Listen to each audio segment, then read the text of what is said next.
Hello guys आज मैं आपको बता रहा हूँ पी ब्लॉक एलिमेंट्स के most expected most important questions, खासकर 1 मार्क के ऑब्जेक्टिव और एमसीक्यू क्वेश्चंस जो पिछले 12 सालों में लगातार आ रहे हैं, बार बार आ रहे हैं।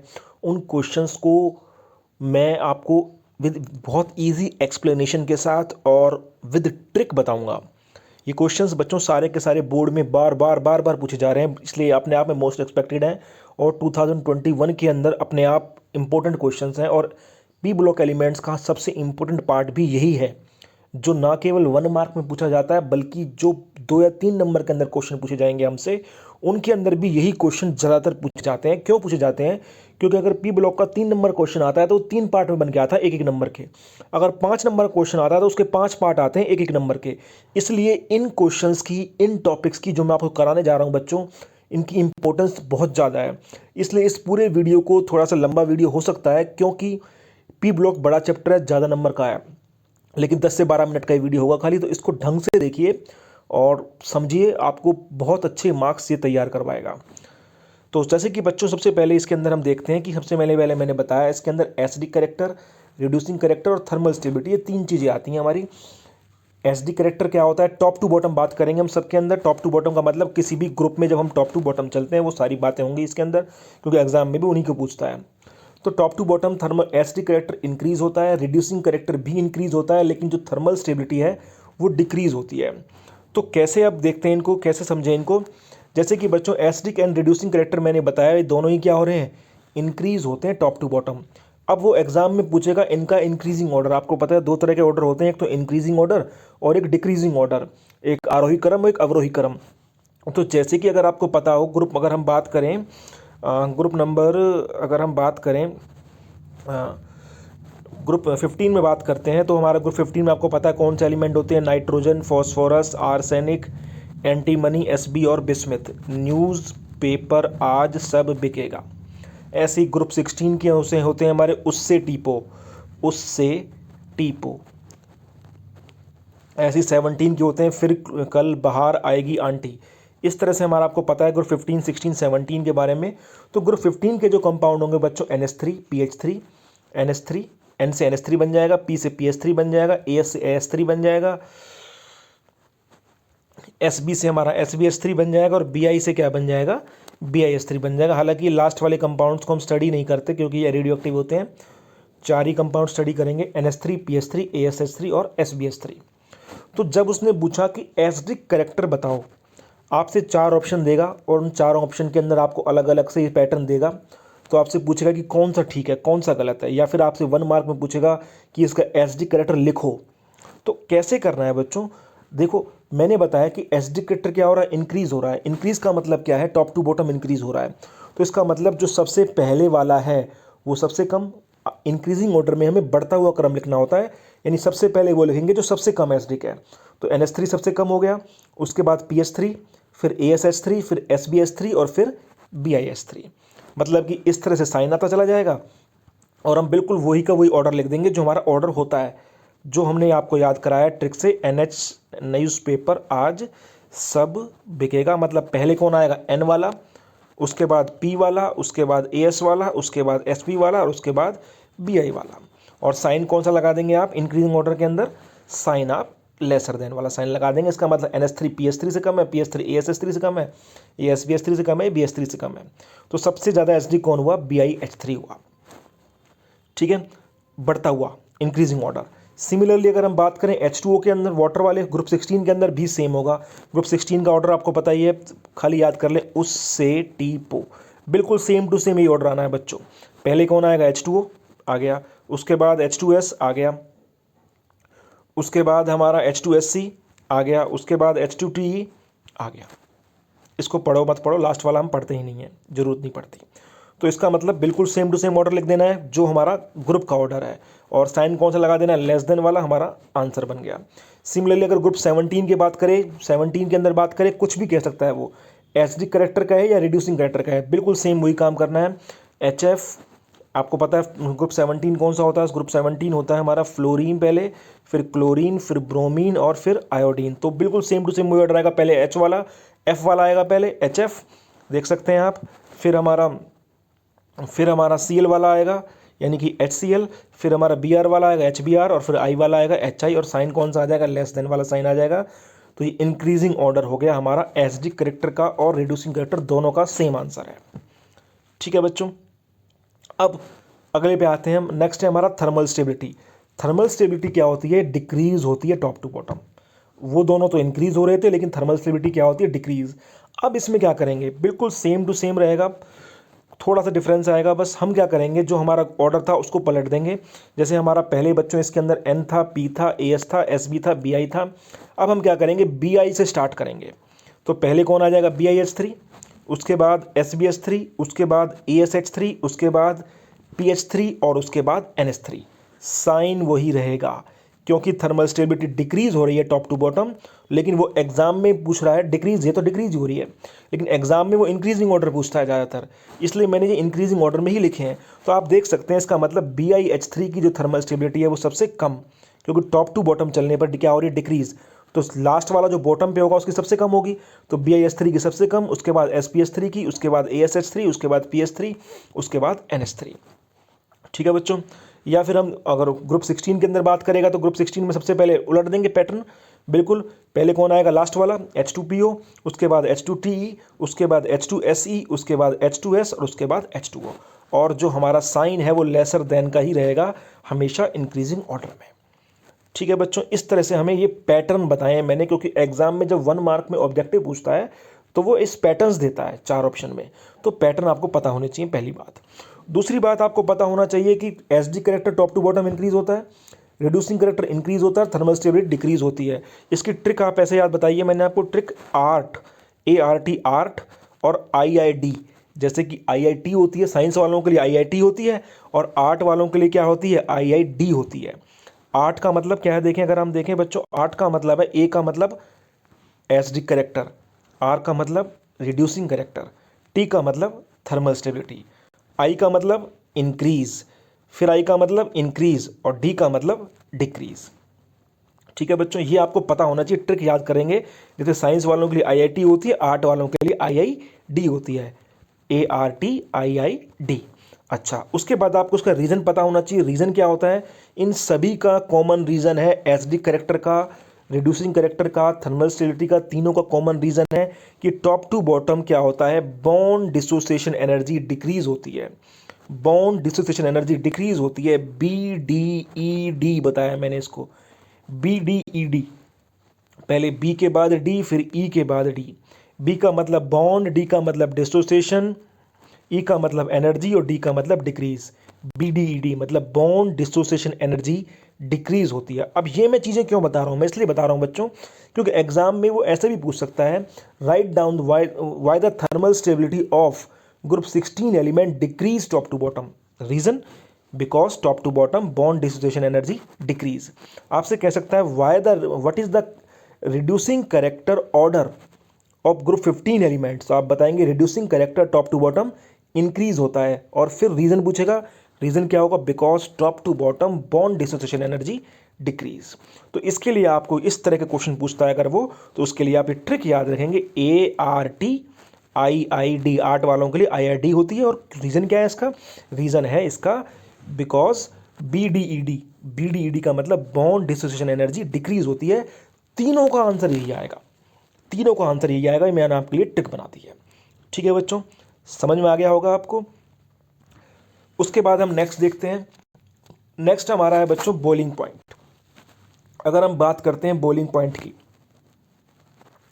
अगर हम बात करते हैं बॉइलिंग पॉइंट की, तो बॉइलिंग पॉइंट क्या होता है, इंक्रीज होता है टॉप टू बॉटम, और बेसिक करेक्टर और बताएंगे वो डिक्रीज होता है। बॉइलिंग पॉइंट बहुत पूछा जाता है एग्जाम के अंदर। अब बॉइलिंग पॉइंट में क्या प्रॉब्लम है बच्चों, boiling point top to bottom वैसे तो इंक्रीज ही होता है, जैसे कि हमारी क्या क्या इंक्रीज होते थे, जैसे कि हमारा एसडी करेक्टर इंक्रीज होता था, रिड्यूसिंग करेक्टर इंक्रीज होता था, दोनों एसडी करेक्टर और रिड्यूसिंग करेक्टर जैसे कि इंक्रीज होते थे टॉप टू बॉटम, ऐसे ही हमारा बॉइलिंग पॉइंट भी क्या होता है, टॉप टू बॉटम इंक्रीज होता है। लेकिन बॉइलिंग पॉइंट के अंदर एक एक्सेप्शन है, वो मैं बताऊंगा आपको। और मैंने बताया था आपको, जब कोई चीज़ इंक्रीज होती है टॉप टू बॉटम तो क्या करते हैं, उसका सिंपल मैंने ट्रिक बताई है। उसका अगर पैटर्न चेक करना है तो पहले उसको एज इट इज़ लिख लो, जो उसका ग्रुप का पैटर्न है। ग्रुप का पैटर्न जैसे मैंने बताया था आपको, जैसे कि ग्रुप का पैटर्न हम बात करते हैं H2O, H2S, H2SC, H2PE, H2PO हमारा आपको पता है ऑक्सीजन, सल्फर, सेलेनियम, टेलीरियम, पोलोनियम, उससे टीपो, यही तो पैटर्न है हमारा। ऑक्सीजन पहले, फिर सल्फर, सेलेनियम, टेलीरियम, पोलोनियम। तो पहले तो आप क्या करेंगे, बिल्कुल वही पैटर्न लिख लेंगे। पहले तो हमारा पैटर्न क्या होना चाहिए था, H2O, उसके बाद H2S, उसके बाद H2SC, उसके बाद H2PE, उसके बाद H2PO। और अगर वो इंक्रीजिंग ऑर्डर लिखना है मैंने बताया तो क्या करते हैं, बस साइन लगा दो, बिल्कुल वही पैटर्न लिख के जो ग्रुप का पैटर्न है लेस देन का। लेकिन क्योंकि बॉइलिंग पॉइंट में एक प्रॉब्लम है, बॉइलिंग पॉइंट में प्रॉब्लम ये है बच्चों कि जो पहला हमारा H2O होता है, पहला जो ग्रुप का मेंबर होता है, उसके अंदर हाइड्रोजन बॉन्डिंग हो जाती है। पहले एलिमेंट के अंदर हाइड्रोजन बॉन्डिंग होती है, क्योंकि ऑक्सीजन कौन कौन हाइड्रोजन बॉन्डिंग करते हैं, एन फोन हाइड्रोजन बॉन्डिंग करते हैं, FON। जहाँ भी फ्लोरीन आ जाए, ऑक्सीजन आ जाए या नाइट्रोजन आ जाए, वो हाइड्रोजन बॉन्डिंग में इन्वॉल्व हो जाते हैं, फोन। तो आप देख सकते हैं पहले में H2O है हमारा, तो ये हाइड्रोजन बॉन्डिंग में इन्वॉल्व हो जाएगा। मतलब इसका बॉइलिंग पॉइंट होना तो क्या चाहिए था, सबसे कम होना चाहिए था। मैंने बताया कि top to bottom boiling point क्या होता है, इंक्रीज होता है। इंक्रीज का मतलब क्या हुआ कि सबसे ज़्यादा बॉइलिंग पॉइंट किसका हुआ, सबसे बॉटम वाले का, और सबसे कम किसका हुआ, सबसे ऊपर वाले का। लेकिन क्योंकि H2O के अंदर क्या है, हाइड्रोजन बॉन्डिंग है, इसलिए H2O का बॉइलिंग पॉइंट इनसे क्या हो जाएगा, इन सबसे ज़्यादा हो जाएगा। मतलब जो पैटर्न था हमारा, ये पैटर्न बिल्कुल सेम टू सेम होना चाहिए था। हमें क्या करना चाहिए था, बिल्कुल H2O लिखो, H2S, H2SC, H2P, H2PO, और उसके बाद साइन ऐसे लगा देना चाहिए था। लेकिन हमें क्या चेंज करना पड़ेगा, इसके अंदर एक्सेप्शन होने की वजह से, हाइड्रोजन बॉन्डिंग होने की वजह से इस H2O को कहाँ ले जा गया, मैं यहाँ ले गया। बाकी same to same pattern as it is रहेगा। H2S वहीं के वहीं आएगा, आप देख सकते हैं H2S वहीं के वहीं आया, H2SC वहीं के वहीं आया, H2PE वहीं के वहीं आया, H2PO वहीं के वहीं आएगा। हालांकि मैं इसको जरूरत नहीं है, लास्ट वाली जरूरत नहीं पड़ती। तो इन तीनों को देखें तो तीनों वहीं के वहीं आए, H2S, H2SC, H2PE। लेकिन जो H2O है वो कहाँ उठ के आ गया, पीछे उठ के आ गया, और साइन बिल्कुल वही का वही रहा, लेस देन वाला।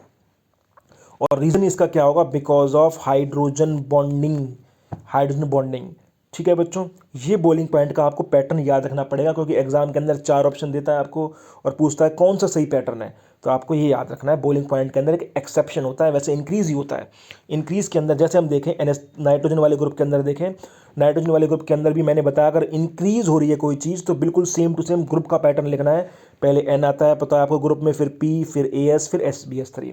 ठीक है, अगर ये सिंपली इंक्रीज हो रही होती, जैसे कि हमारा रिड्यूसिंग करेक्टर इंक्रीज होता है, या फिर रिड्यूसिंग या फिर एसडी करेक्टर इंक्रीज होता है, तो हम सेम टू सेम बिल्कुल पैटर्न लिख के और लेस देन का साइन लगा देते हैं, आपको पता है।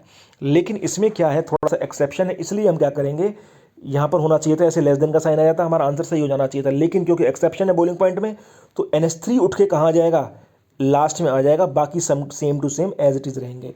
तो आप देख सकते हैं हमारा ये जो PH3 है बिल्कुल एज इट इज़ रहा, ASH3 एज इट इज़ रहा, SBH3 एज इट इज़ रहा। लेकिन NH3 उठ के कहाँ गया, यहाँ पर आ गया। कि रीज़न क्या है, आपको बताया मैंने, रीज़न हाइड्रोजन बॉन्डिंग। क्योंकि NH3 में क्या होगी, हाइड्रोजन बॉन्डिंग होगी। मैंने बताया F में, O में और N में, फोन में क्या होती है, हाइड्रोजन बॉन्डिंग होती है। इसको आप याद कैसे करेंगे। अच्छा, आपसे एग्जाम में एक तरह से और पूछता है कि आपसे पूछता है कि H2O का बॉइलिंग पॉइंट H2S से ज़्यादा क्यों है, आप बता देंगे बिकॉज ऑफ हाइड्रोजन बॉन्डिंग। आपसे पूछता है NH3 का बॉइलिंग पॉइंट PH3 से ज़्यादा क्यों है, आप बता देंगे because of hydrogen bonding, because of hydrogen bonding. जब भी बॉइलिंग पॉइंट का क्वेश्चन आए कि एक का बॉइलिंग पॉइंट दूसरे से ज़्यादा क्यों है, तो आप बता देंगे बिकॉज ऑफ हाइड्रोजन बॉन्डिंग। इसके लिए ट्रिक क्या है हमारी बच्चों, ट्रिक यही है, जिनका HB ज़्यादा रहता है उनका BP भी ज़्यादा रहता है। HB का मतलब हाइड्रोजन बॉन्डिंग। HB हमारा वैसे ब्लड के अंदर जो हमारा हीमोग्लोबिन होता है उसको HB बोलते हैं डॉक्टर। तो जिनका HB ज़्यादा होता है, HB का मतलब हाइड्रोजन बॉन्डिंग ज़्यादा होगी, और उनका बॉइलिंग पॉइंट भी ज़्यादा होगा। BP का मतलब ब्लड प्रेशर से कहना चाह रहे हैं वैसे हम, लेकिन यहाँ पर हमारा ट्रिक में क्या रहेगा, बॉइलिंग पॉइंट। तो ट्रिक बन गई इसका, जिनका HB ज़्यादा रहता है उनका बॉइलिंग पॉइंट भी क्या रहता है, ज़्यादा रहता है। मतलब जिनके अंदर हाइड्रोजन बॉन्डिंग हुई उनका बॉइलिंग पॉइंट अपने आप ही ज़्यादा हो जाता है। ठीक है बच्चों, उसके बाद आ जाइए हमारा basic character. Very very very important, बहुत ज़्यादा आता है एग्जाम के अंदर क्वेश्चन, इस बार भी आएगा boiling point. Basic character question बहुत आता है एग्जाम में, और बेसिक कैरेक्टर हमारा खाली नाइट्रोजन वाले ग्रुप में होता है और किसी ग्रुप के अंदर नहीं होता है, ध्यान रखना बच्चों। लेकिन बेसिक कैरेक्टर क्या होता है बच्चों, टॉप टू बॉटम डिक्रीज होता है, बिल्कुल थर्मल स्टेबिलिटी की तरह। जैसे हमारी थर्मल स्टेबिलिटी डिक्रीज होती थी, ऐसे ही बेसिक कैरेक्टर भी क्या होता है, डिक्रीज होता है। मैंने बताया था जब कोई चीज़ डिक्रीज होती है तो क्या करते हैं, हम उसका उल्टा पैटर्न लिखते हैं। पहले ग्रुप का पैटर्न लिखिए, एन पहले आएगा, पी आएगा, एस आएगा, एस भी आएगा। अब क्या करेंगे, इस पैटर्न को उल्टा कर देंगे, मतलब लास्ट वाला पहले आएगा SbS3, उसके बाद AsH3, उसके बाद PH3, उसके बाद NH3। ऐसे ही बिल्कुल सेम टू सेम अगर आप देखें तो हमने थर्मल स्टेबिलिटी में किया था, लास्ट वाला पहले, उसके बाद उसके लास्ट वाला, उसके बाद और पहले वाला सबसे लास्ट में। तो यही बिल्कुल सेम टू सेम हम क्या करेंगे, बेसिक करेक्टर में भी करेंगे। बेसिक करेक्टर हमारा टॉप टू बॉटम क्या होता है, डिक्रीज होता है। ठीक है बच्चों, रीज़न क्या है इसका, रीज़न ये है because lone pair density decrease होती है, लॉन पेयर डेंसिटी डिक्रीज होती है। लॉन पेयर डेंसिटी आपको याद रखना पड़ेगा, इसकी ट्रिक मैंने बनाई है। जिनको लोन कम मिलता है, लोन जैसे कर्जा जो बैंक देता है ना लोन, जिनको लोन कम मिलता है उनकी बेसिक सैलरी क्या होती है, कम होती है। जिनको लोन कम मिलता है उनकी बेसिक सैलरी कम होती है। इसका मतलब आपको पता है, जो बैंक वाले लोन देते हैं जिनकी सैलरी कम होती है उनको लोन कम मिलता है, मिलता ही नहीं है। और जिनकी सैलरी ज़्यादा होती है उनको लोन ज़्यादा मिलता है। तो यही ट्रिक बन गई है इसकी, जिनका लोन कम होता है, जिनको लोन कम मिलता है उनकी बेसिक सैलरी कम होती है। लोन का मतलब यहाँ पर हो गया लोन पेयर, मतलब लोन पेयर डेंसिटी क्या है, कम है। तो बेसिक का मतलब यहाँ पर बेसिक करेक्टर की बात हो रही है। तो जिनका लोन कम मिलता है, मतलब जिनकी लोन पेयर डेंसिटी कम है, उनका बेसिक करेक्टर भी क्या है, कम है। ये इसकी ट्रिक बन गई, क्योंकि एग्जाम में क्वेश्चन आपसे या तो 4 आपको ऑप्शन देगा कि भाई बताओ बेसिक करेक्टर का ऑर्डर क्या है, तो आपको ये ऑर्डर पता होना चाहिए। और दूसरा आपसे पूछ सकता है एग्जाम के अंदर कि why the NH3 is lesser basic, sorry more basic than PH3। NH3 ज़्यादा बेसिक क्यों है PH3 से। क्वेश्चन कैसे भी पूछे, इसको इससे ज़्यादा पूछे, इसको इससे कम पूछे, कोई दिक्कत नहीं है, आप आंसर कॉमन लिख दीजिए, लिख देंगे because lone pair density top to bottom, lone pair density क्या होती है, डिक्रीज होती है। क्योंकि सारे के सारे पैटर्न बच्चों में आपको टॉप टू बॉटम ही बता रहा हूँ और एग्जाम में भी टॉप टू बॉटम ही पूछे जाते हैं, इसलिए आप लिख देंगे because lone pair density decrease. ठीक है, जिनको लोन कम मिलता है उनकी बेसिक सैलरी कम होती है, मतलब जिनका बेसिक कैरेक्टर कम है, बेसिक कैरेक्टर कम ही होता है, आप बताएंगे टॉप टू बॉटम डिक्रीज ही होता है। क्यों, क्योंकि लोन पेयर डेंसिटी क्या होती है, कम होती है, उनको लोन कम मिलता है। ये इसकी ट्रिक हो गई। तो ये बहुत ज़्यादा इंपॉर्टेंट क्वेश्चन है बच्चों। उसके बाद हमारा एग्जाम में क्या पूछा जा सकता है, पी ब्लॉक के अंदर जो बहुत ज़्यादा पूछा जाता है, आपसे पूछा जाता है ऑक्सो एसिड्स ऑफ फॉस्फोरस, जैसे कि S3PO4, S3PO3, S3PO4, S3PO3, इनके आपसे पूछेगा, इनके बेसिक कैरेक्टर पूछेगा, इनकी बेसिसिटी पूछेगा आपसे। तो इनके कैसे करते हैं बच्चों, S3PO4 या S3PO3 किसी का भी करना है आपको। जैसे आपको मान लो S3PO4 का बेसिक कैरेक्टर बताना है कि इसकी बेसिसिटी पूछेगा वो एग्जाम में, तो आप इसका स्ट्रक्चर बना के देखेंगे। सबसे पहले स्ट्रक्चर कैसे बनेगा, सबसे पहले आप क्या करेंगे, S3PO4 का स्ट्रक्चर बनाना है मान लें आपको, तो आप सबसे पहले बनाएंगे P डबल बॉन्ड O। ठीक है, P डबल बॉन्ड O सब में बनाना है। उसके बाद आपको 3 H बनाने हैं, 3 H है इसमें, तो 3 H बना लीजिए, 1 2 और 3, आपने 3 H बना लिए। उसके बाद ऑक्सीजन देखेंगे बच्चों, ऑक्सीजन कितने रह गए हमारे, एक ऑक्सीजन तो पहले आ गया, 3 ऑक्सीजन रह गए, तो एक यहाँ लगा दिया, एक यहाँ लगा दिया, एक यहाँ लगा दिया। आप देख सकते हैं ये OH OH OH, तो ये हमारा क्या बन गया, S3PO4 का स्ट्रक्चर बन गया। अब इसके अंदर देखना है हमें बेसिसिटी इसकी। अब कितने OH हैं इसके अंदर, 3 OH हैं, 1 2 3, जितने OH होते हैं उतनी ही बेसिसिटी होती है। तो ये ट्राई बेसिक हो गया। क्या हो गया, ये ट्राई बेसिक। एग्जाम में आपको ऑप्शन देगा ट्राई बेसिक है, डाई बेसिक है, मोनो बेसिक है, तो ट्राई बेसिक हो गया। ठीक है, ये आपसे डायरेक्ट भी पूछ सकता है कि S3PO4 का स्ट्रक्चर बनाओ और उसका बेसिक कैरेक्टर बताओ, उसकी बेसिसिटी बताओ। ऐसे ही मान लो S3PO3 है, तो पहले सबसे पहले क्या करना है आपको, P डबल बॉन्ड O, ये सब में बनाना ही बनाना है। उसके बाद कितने H है बच्चों, 3 H बना लिए, 1 2 और 3। उसके बाद ऑक्सीजन कितने हैं बच्चों, 3, एक पहले आ गया, 2 रच रहे हैं, मतलब एक यहाँ लग जाएगा, एक यहाँ लग जाएगा। ठीक है बच्चों, ये इसका स्ट्रक्चर बन गया। अब इसमें कितने OH आए, 2 OH आए, इसमें 2 OH आए, एक OH ये आया, एक OH ये आया, तो ये क्या हो गया, डाई बेसिक हो गया। क्या हो गया बच्चों, ये डाई बेसिक हो गया। इस तरीके से हमें बेसिसिटी पूछता है एग्जाम में बहुत ज़्यादा। और दूसरा जो आपसे पूछा जाता है, ये 1 नंबर में भी आता है, 2 नंबर में भी आता है और 5 नंबर में भी आता है। इसका वीडियो मैं पहले बना के दे चुका हूँ आपको, इसका लिंक मैं डिस्क्रिप्शन में दूंगा आपको, आप उससे वहाँ से पढ़ लें। शेप्स पूछता है जीनोन कंपाउंड्स की, XCF2 की, XCF4 की, XCF6 की, XCO4 की, XCO2F2 की, किसी की भी शेप पूछे, तो किसी भी कंपाउंड की जो शेप पूछेगा वो एग्जाम में 100% पूछता है। 5 नंबर में भी आ जाता है क्वेश्चन। तो आप इसका जो लिंक मैं दूंगा, एक बार दोबारा वीडियो देख लेना, इसी वीडियो के डिस्क्रिप्शन में आपको लिंक मिलेगा, उसको वहाँ से आप कर सकते हैं इसको। और अगर आपको आता है तो बहुत अच्छी बात है। और इसके अलावा यूजेस, हीलियम, नियॉन और आर्गन के यूज़ आप किसी भी बुक में से, किसी भी गैस पेपर में से पढ़ सकते हैं, ये भी एक नंबर में पूछे जाते हैं। तो बच्चों ये मैंने आपको पी ब्लॉक के सारे मोस्ट एक्सपेक्टेड क्वेश्चंस और मोस्ट एक्सपेक्टेड टॉपिक्स बताए हैं जो 2021 के अंदर पूछे जा सकते हैं, क्योंकि लास्ट 12 सालों के अंदर कॉमन जो क्वेश्चन हर बार बन रहे हैं वो इन्हीं टॉपिक से बन रहे हैं। तो ये बहुत ज़्यादा बी ब्लॉक के लिए इंपॉर्टेंट क्वेश्चंस हैं, मोस्ट ऑब्जेक्टिव के लिए भी, 1 मार्क के लिए भी, ऑप्शन वाले के लिए भी, और 2 और 3 मार्क्स के लिए भी। ये बहुत इंपॉर्टेंट टॉपिक्स हैं, इसको बहुत ध्यान से कीजिए, ट्रिक के साथ कीजिए। और अगर आपको एक बार समझ में नहीं आता, एक बार दोबारा वीडियो देखिए, उसको नोट डाउन कीजिए नोटबुक में, आपको समझ में आएगा, बहुत अच्छे से समझ में आएगा। Thank you very much.